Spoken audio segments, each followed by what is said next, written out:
Olá, a paz do Senhor Jesus. Mais um vídeo aqui para o canal. Quero agradecer a todos que têm acompanhado os nossos vídeos. Deus abençoe sua vida. O propósito é exatamente esse: que você seja abençoado, seja tocado pela presença do Espírito de Deus, né? E com isso a verdade da palavra penetre no seu coração.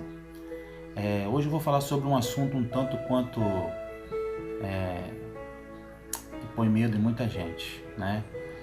E todos nós acabamos, quando se fala sobre esse assunto, a gente acaba ficando com o coração um pouco temeroso, né? E com isso a gente às vezes acaba, vamos se dizer que nem gosta de falar desse assunto, que é sobre a morte, né? A gente sabe que a palavra de Deus, ela nos dá uma condição de conforto quando se fala a respeito da morte. E falando sobre esse assunto, a gente especificamente em experiência mesmo, a gente, a não ser aqueles que tiveram a oportunidade de ressuscitar, né? E isso acontece muito. Acontece às vezes quando a pessoa acaba perdendo a vida no hospital, ali a pessoa, através dos exercícios ali, acaba voltando, né? E biblicamente falando, várias pessoas, depois que morreram, ressuscitaram. O mais conhecido é de Lázaro, né? Depois de 4 dias ele voltou à vida, Jesus o ressuscitou, e o próprio Jesus que venceu a morte. Mas para a gente falar desse assunto, a gente precisa primeiro saber o que é a morte, né? O que é esse negócio que põe medo em muita gente só de ouvir falar. Na palavra de Deus, a gente tem o princípio, né, de como que a morte entrou.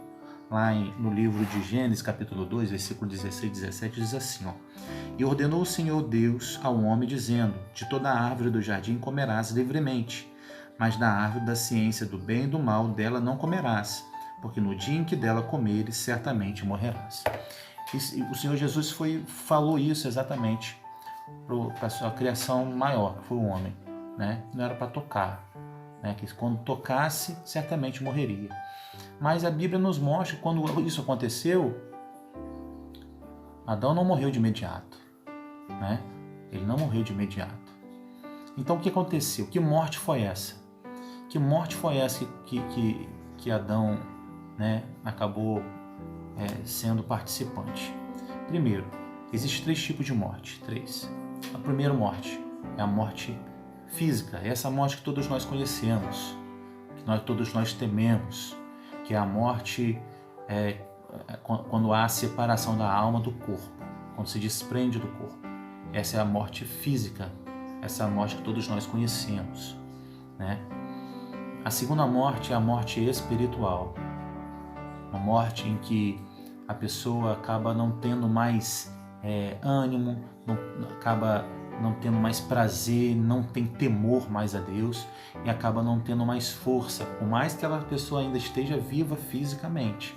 A morte espiritual traz para essa pessoa um estado de depressivo, um estado caído, né? Um estado em que faz com que a pessoa não tenha mais prazer da vida, né? Acaba não tendo mais aquela perspectiva de esperança, de alegria, de ver coisas boas que possa vir a acontecer em suas vidas. Essa morte espiritual, que se acaba separando a pessoa de Deus, né? A morte espiritual.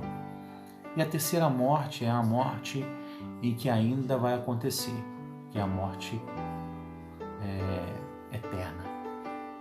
A Bíblia descreve ela como a segunda morte, ou seja, é uma morte para aqueles que já estão condenados, que são participantes dessa morte eterna. Mas quando a gente fala desse assunto, a gente tá, né, acaba ficando sujeito a passar por essas mortes, né? E o que às vezes a gente mais acaba ficando entristecido com tudo isso, o coração dilacerado, é principalmente quando nós perdemos um ente querido nosso, né? Às vezes a gente fala da gente propriamente, eu posso dizer por mim, né? Quando eu falo sobre a morte, eu não tenho medo da morte, para mim, né? Mas quando a gente se refere a um ente querido, aí a gente acaba ficando com o coração um pouco entristecido, porque a gente é o convívio, é o amor, né, que a gente tem com a pessoa de muitos anos, né, a convivência, né, e tudo que envolve, né, a família, né, tudo que envolve a história, né, essa história de vida que as pessoas, os nossos entes sempre tiveram presentes.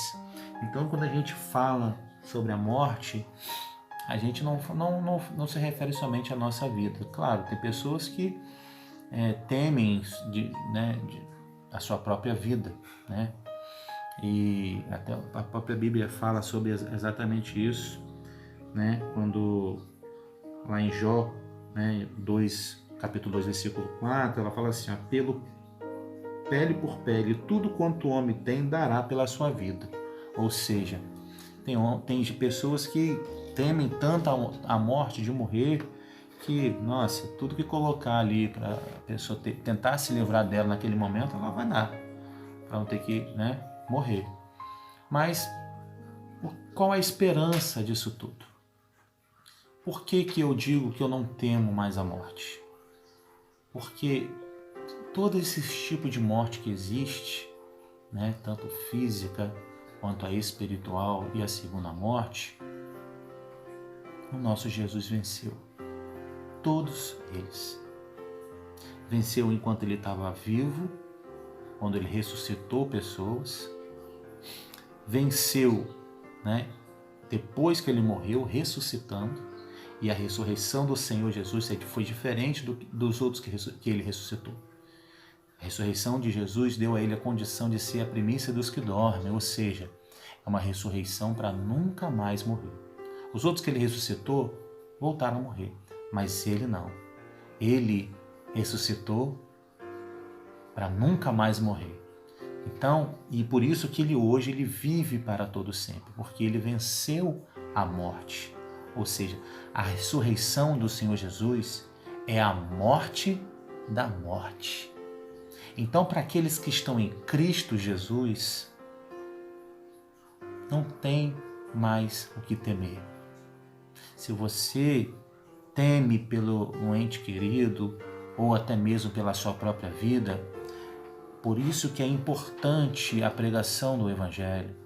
Por isso é importante a gente mostrar dentro da palavra a condição que ela nos dá. E é uma condição de vida e vida abundante. O Senhor Jesus falou: eu sou o caminho, a verdade e a vida.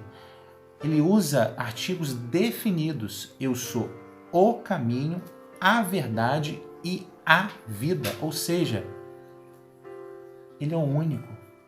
Ele é o único caminho. Ele é a única verdade e ele é a única vida. Só temos vida se estivermos em Cristo. Então, assim como ele venceu a morte, ele também nos deu condições de também vencê-la. Se você teme a morte, aceite ao Senhor Jesus na sua vida. Creia que ele te livrará, te tirará da morte para a vida e vida eterna. Esse é o verdadeiro sentido do Evangelho. Esse é o verdadeiro sentido da cruz. Toma posse dessa palavra, creia nessa palavra e tenha vida e vida em abundância na sua vida. E nunca mais temer a morte. Que Deus abençoe sua vida, que Deus abençoe seu lar, que Deus abençoe os teus caminhos e que você possa tomar posse dessa palavra em nome do Senhor Jesus. Amém.